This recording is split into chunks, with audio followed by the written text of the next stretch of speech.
we have now gone through one of the examples of Sharia, the amputation of hands. What I would like to ask Lloyd to do is to show us really what Sharia is. Now, I don't want you to give us a whole rundown. You can do that, and you're very capable of giving us all the details of all the substructures and all the minutiae on what it means. That's not what I want to hear from you. What I'd like you to help us with, Lloyd, is why is these practices, these four schools of fiqh, why are they important for Muslims today, and what should we do about it? Where should we, or should we be concerned about this law called Shariah Law?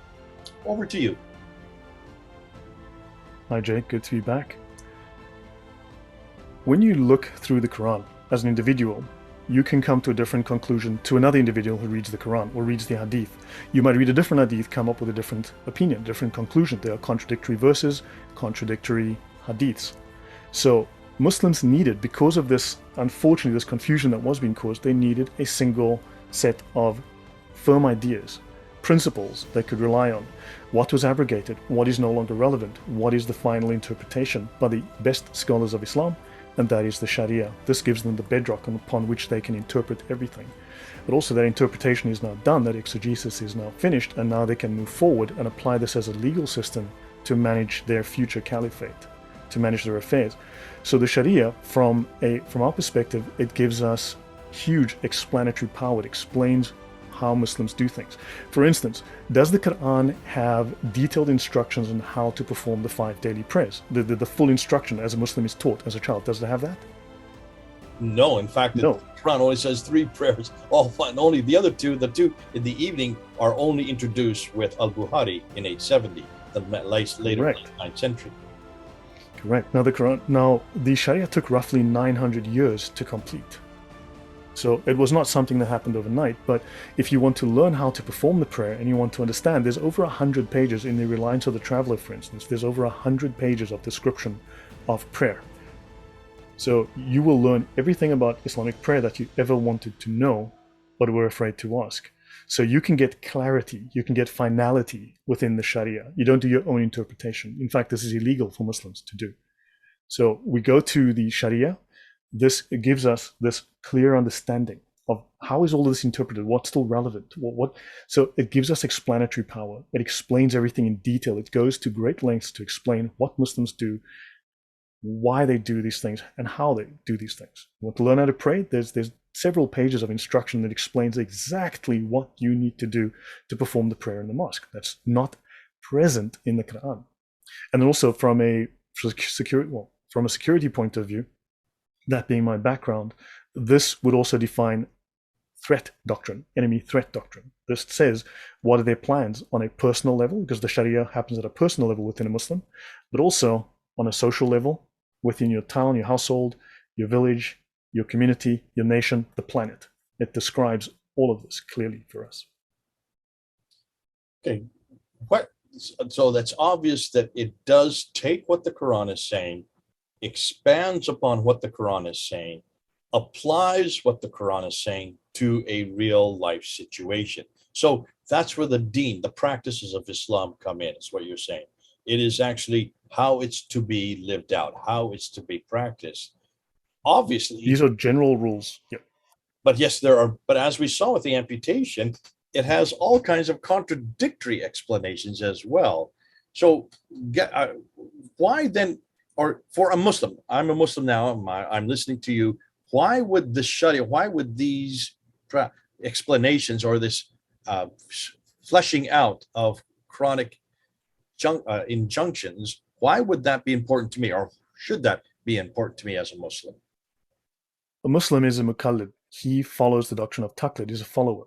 So he is someone who is beholden to the law of Allah, and he submits to Allah, and therefore he doesn't.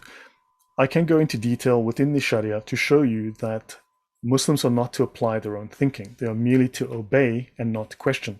In fact, to question is frowned upon. In fact, it's illegal, but also questions bring doubt. Doubt in Islam is illegal. They are just to be given these instructions, follow these instructions, do this. Doubt and anything that would cause doubt is illegal and must also be opposed vehemently. Right. So these are instructions given. We can actually go into the reliance, for instance, and cover those exact rules. Even your sense of morals. The Sharia says explicitly that you actually, may I just go there, Jay, and just actually bring that up, because that'll be very clear, if I may. Go ahead. Okay.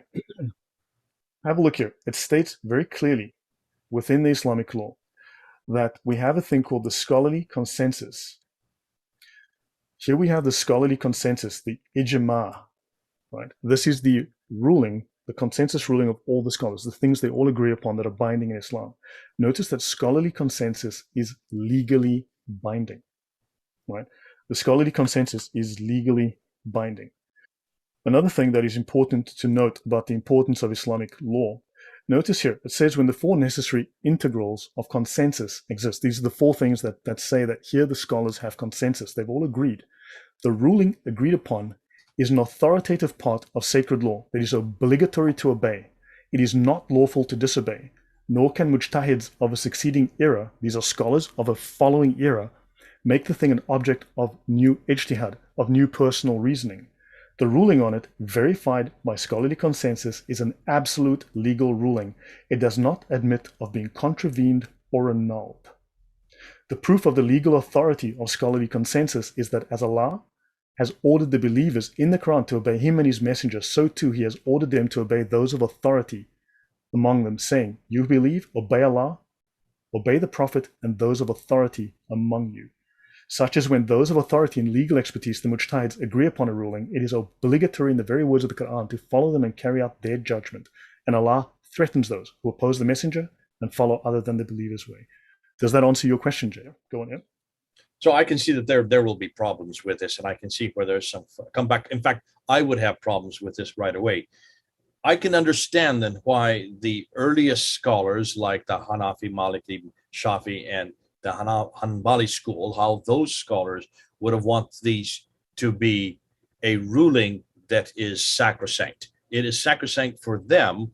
The problem with that is, why can't you not use ijtihad? Ijtihad means interpretation. Why can't you use later interpretation to change the ruling of something that is earlier? We call this progressive revelation in Christianity. I can see how somebody today say, well, that makes sense for in this case, the 9th, 10th, 11th century, but we're now in the 21st century. It makes no sense today. So what makes those mujtahids, who are the scholars of that time, what makes their ruling sacrosanct, since they're just humans and they're only talking about their place, their environment, their experience, their time? Today, we're in a new place, a new environment, a new experience, a new time, where our mujtahids today must transform it and bring it into a modern context. That would be the comeback that I would see on this. How would somebody from a Sharia standpoint? This I will cover as we go through the slides. This will be made clear. This discussion will be addressed directly. The short answer now is that the earlier Muslims are obviously the best of Muslims. What makes they were the ones closest? They're not close. This is what is stated by the words of the Prophet. But don't forget that they don't know the Prophet. None of these knew the Prophet. Look at the dates. Well, this is our logic. This is not their logic. This is 8th, 9th, and 10th century scholars. There's what we think, and there's what they say. Understand? So they prefer their personal interpretations, not our personal ideas about that. So this is what is embedded within the culture. This so they believe like my mother and father speaking when I was a teenager, and they say, "We are the what you're told. We know best." Correct. And I was saying, then you understand. Best, but you don't know what's happening today. What is relevant to me? And so I can see how this could be a real kickback for those, and I can understand then why a lot of people, especially Muslims in the West, are saying that's for the old Islam. That is for the East. Remember what Yasir Qadhi said this. Yasir Qadhi said this to Muhammad Hijab in that infamous interview on June 8, 2020. You live in the East. The standard Islamic narrative is what you follow, but the standard Islamic narrative has holes in it. Remember when he said that? And we've been quoting it ever since. The standard Islamic narrative, SIN, has holes in it. He's saying that very thing. I live in the West. I live in America. I live in Houston. And what is for me today, I have to live in American context. I have to live in a completely different context. And he even said, you in the East. He's saying you in the East versus West. You in the East follow a precepts that no longer are relevant. And remember then what he said after that? He said, we in the West here have come leaps and bounds. And the scholars here have come leaps and bounds. The Western scholars he's talking about now, they know an awful lot more about qira'ats and ahruf. And they're looking at us, pointing to Muhammad Hijab, you in the East, as the emperor with no clothes on. This is really a problem showing that Sharia law, if it's going to be based on archaic understanding from the 9th, 10th, and century, written by men who never knew Muhammad and never lived where Muhammad lived or in the same century he lived However, Muslims believe that these scholars, don't forget the idea, just them saying, have you consulted a scholar? This is endemic within their culture. They believe that those scholars, the very first, and again, I will go into detail as we go through the slides. These four founders of the schools of fiqh are infallible scholars. They are the absolute scholars. They are the perfect masters, the ones with the perfect understanding of Islamic law, of the will of Allah, which is the will of Allah and the will of Muhammad, the lawgivers. And they cannot make a mistake. They are divinely protected from error. Therefore, nothing in the Sharia can be wrong. Because remember, the Quran does say, today I have perfected your religion for you. And this application of it, right? So these direct laws, these known laws, these revealed laws, that's the Sharia. And then the application, which is the fiqh, is entirely perfect. It is unquestionable, right? And in fact, it even defines what is morally right and wrong. Your own reasoning, the gates of ijtihad are closed. They are, so your own reasoning, for instance, it states within the Sharia, right, that bad and good are what the Sharia says, not what your conscience says. This is explicitly stated. So good is not what reason considers good, and bad is not what reason considers bad. The good and bad in Islam is what the Sharia says is bad, not your reason, not your conscience. Understood, and I understand, but I can see that this is a huge hole, gaping hole for Muslims. It's a huge hole for anybody that is now trying to equate mujtahids, who are people who basically mujtahid is a person who does ijtihad, that's who does ijma. Ijma is an opinion, but the person's opinion is still that person. Ijma is the consensus. The ijma is considered the consensus. Now there are levels there are levels of mujtahids. There are levels of mujtahids. They all come from the 9th century. That may be. They all come from Iraq. But these four scholars who founded the four major schools of fiqh, in fact, the only four recognized schools of fiqh, plus the Jafari school in Shia Islam, these four scholars have a special status. They're given a special title. They are called mujtahids mutlaq. I will go into all of this. They're called the mujtahids mutlaq, the absolute scholars. These are the infallible, perfect, absolute masters of the Islamic law. What gave them, and who is giving them that distinction? No, we can talk about that. Those are in the slides, and so I'd like to get back to that. Then I can actually work through that as we go through it and do it step by step in a sequential fashion. Okay. So, but yes, but understand, this is what it is. It's maybe not what we want it to be, what we think it should be, but this is how it is viewed. This is what it is. This is what's in the written text. Above them, there's one additional scholar. And this would be good for just this episode. That's good for people to know. Are you all following? So what Lloyd is saying is, we can sit here and we in the West can see that there are all kinds of holes to be punched into this. It's the same problem that we saw in that interview with our good friends, Muhammad Hijab and our good friend, Dr. Yasser Qadi. So that was a very inspiring interview showing what we're talking about right now. But Muslims don't ask this question. We are the ones asking this question. Certainly Muhammad Hijab was asking that question in that interview.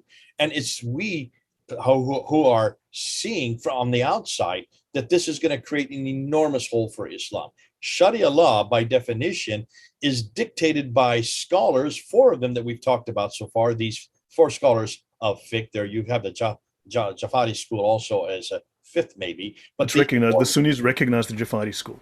Okay, so let's say five, just to make sure we're comprehensive. And then the Shiites would have their own scholars that would be outside that, because these are Sunni scholars. And yet these are all from the 9th and 8th, 9th and 10th century. They are all much later. That is correct. And for that, correct. Now I will go through this history I will cover in detail. I'll go through it step by step sequentially. Yeah, and we're going to do that because we want to see how it's applied and how Muslims are going to try to defend it. That is a huge weakness I can see right now. And I can see how we could use that. And for those Muslims who are watching this episode, are you going to give your whole practical application. This is practical application. How do you take what the Quran says and apply it to your place, to your time, to yourself in the 21st century, in 2022? How are you going to take this? You have, in some cases, you have no question. You cannot question it because it is seen as sacrosanct. But how can something that's written by men, thought of by men, be sacrosanct? So that's a question we're going to keep on asking.